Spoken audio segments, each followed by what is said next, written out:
Welcome sa Dries TV. Kung interesado ka sa ganitong news, huwag kalimutang isubscribe ang ating YouTube channel. Maraming salamat! Welcome back again sa ating YouTube channel mga kakimpaw, and sa update natin ito ang pag-uusapan natin ay tungkol sa mga importanteng kaganapan kina Kim and syempre kay Paolo Abilino. So pag-uusapan natin sa update na to ay may kaugnayan nga po sa tatlong bigatin po na good news na ikakatuwa po ng lahat na dapat nating abangan. Mamaya pag-uusapan natin ang tungkol dyan, kasama na din po mga kakimpaw ang pagka-nominee ni Kim and Paula Abilino. Para saan nga kaya? So pag-uusapan natin yan mamaya, pero bago po ang lahat, maraming salamat po sa inyong patuloy na pag-support at pagsubaybay sa mga daily update natin. Kaya naman bilang pasasalamat, narito po ang isang napili kong komento patungkol ito sa naging previous update. Mula ito kay Ginang Norma Dayag. Sabi niya, "Good evening, Dries TV. Well, whatever is the outcome, still we support their movie, wherein PAC ABS-CBN is preparing for their entry in MMFF.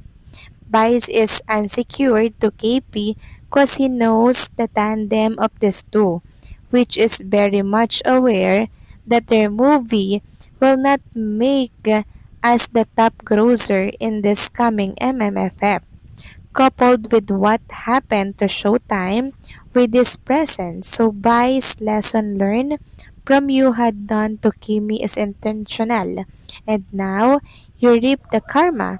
Kaya Vice, all you had to do is prayer and ask forgiveness to the Lord for what you had done. Damage is done. God bless KP and Yoder's TV and family." Tama po kayo dyan, Ginang Norma Dayag. Kahit ano po ang kalabasan ng project nilang ito, still support natin yan mga kakimpaw. Diba? Ganyan po natin kamahal si Kim and si Paolo. Pero syempre, ipag-pray natin na makapasok po sa final entry itong movie ni Kim and Paolo. Kasi sobrang ganda nga daw po ng pagkakalatag ng kwento po nito.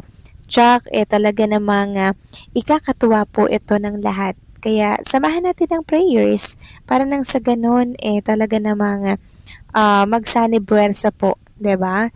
Sa langit, sa lupa, 'di ba? Sanib puwersa at ang ending matagumpay pong mangyayari yung ating mga kahilingan.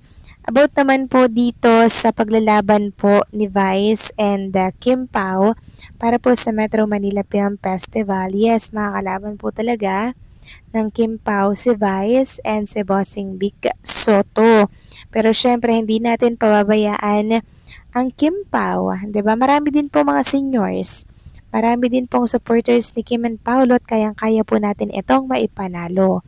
So maraming salamat po sa inyong komento, Ginang Norma Daya. God bless po sa inyo at mabuhay kayo. So eto na nga, pag-usapan na natin mga kakimpa, mga topic na nakalap natin sa update na to, at unahin na nga nating pag-usapan etong pasasalamat ni Chinita Princess at pag-appreciate niya po sa inedit po ng isang fan dito sa X. Pinagsama-sama nga po yung naging OOTD ni Kim Chu sa loob po ng July. At ayan po yung kinalabasan mga kakimpaw. So inedit niyang lahat yan at na-appreciate naman agad yan ni Kim. Sabi niya nga kanina, "Oh, I so love it. Thank you po for always making time." Ayan mga kakimpaw, kahit sa maliit na bagay, na-appreciate at pinagpapasalamat po yan ni Chinita Princess. Sobrang nakaka-proud, di ba? Samantalang Kim and Paula Avellino, nominee nga po mga kakimpaw para po sa Favorite Solid Love Team. So kung gusto niyo daw pong bumoto, ang katumbas daw po ng isang star ay 50 votes mga kakimpaw. So sabi nga dito, Kim Pao for Favorite Solid Love Team, please send star to vote. Each star is equivalent to 50 points. Voting start tonight and end August 30th. The winning duo will be awarded at the Port Gawad. Sa totoo lang mga kakimpaw, hindi na po kailangan ni Kim and Paula Avellino ng mga ganito-ganito, 'di ba? Kasi panalo na po sila sa puso natin at sa puso ng maraming tao. Alam po nila kung gaano kahusay si Kim and Paolo kahit hindi po manalo sa mga ganitong nomination.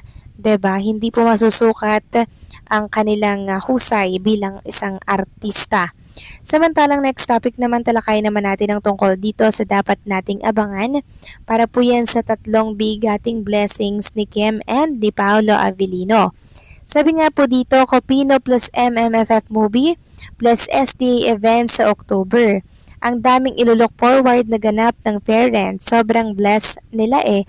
Excited na ako super. Lalo na sa movie. Sobrang dami palang ganap ni Kim and Paolo, no? Nakatatlo na po agad sila. Tatlo na agad yung andito. And hopefully, mas marami pa pong dumagdag dito mga kakimpaw. Kasi syempre, 'di ba? Deserve po to ni Kim and Paolo. Sobrang babait nila, down to earth, mahusay na artista at aktor. Kaya deserve po nila ng mas maraming blessings dahil nagiging blessings din sila sa mga taong nakapalibot po sa kanila. Samantalang talakay naman natin mga kakimpaw tungkol dito sa katanungan nga po ng ilang mga fans kung kasama daw ba si Chinita Princess sa Korea sa pagtanggap po ng award nitong si Paolo Avellino. Kung kasama daw ba si Chinita Princess since confirm na nga po 'di ba na panalo si Paolo Avellino. So ang kasagutan ko is yes mga kakimpaw.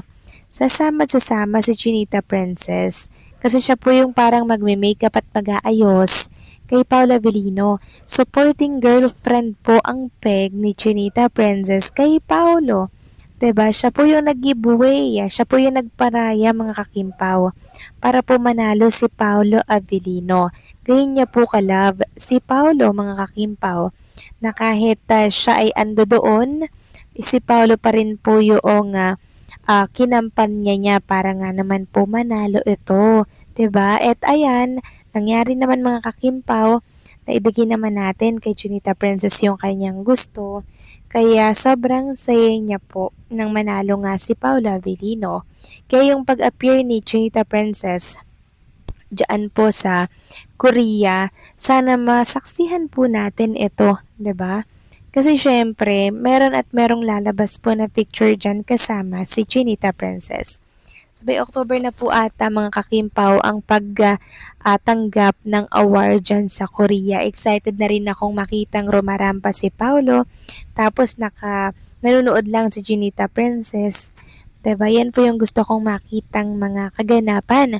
Kaya sana po yung may mga Pinoy dyan mga kakimpaw sa oras po na magsimula na nga ang pagtanggap ng para po sa SDA. Hopefully ay merong lumabas sa mga picture behind the camera na si Kim and Paolo Avellino ay magkasama dito po sa Korea. So hopefully nga po ay may makapag-share nito dahil syempre masayang masaya na naman po ang mga seniors. So kayo ba mga kakimpaw, anong masasabi ninyo dito? Please comment down below.